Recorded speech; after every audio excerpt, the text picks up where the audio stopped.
হ্যাঁ বন্ধুরা দেখেন, আমি এখন আমার এই বাচ্চাদের জিজ্ঞেস করব যে আসলে এখানে ফলাফল কীরকম, তরি তরকারি চাষবাস কীরকম।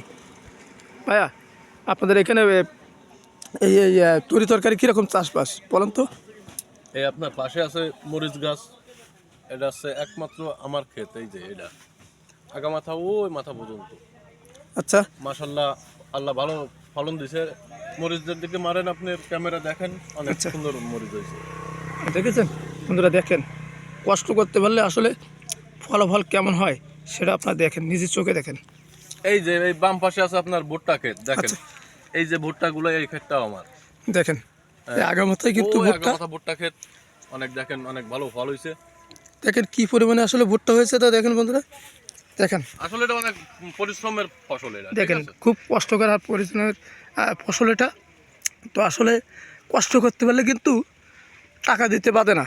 তো অনেকে বসে থাকে, এভাবে বসে থাকবেন না, আপনারা সবাই কষ্ট করবেন, দেখবেন আপনাদের ইনশাল্লাহ ফলাফল দিবে ইনশাল্লাহ আল্লাহ পাক।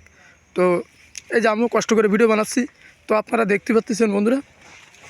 তো দেখেন কি পরিমাণে ভুট্টা হয়েছে, আমি কিন্তু সেই ভিতরে আছি।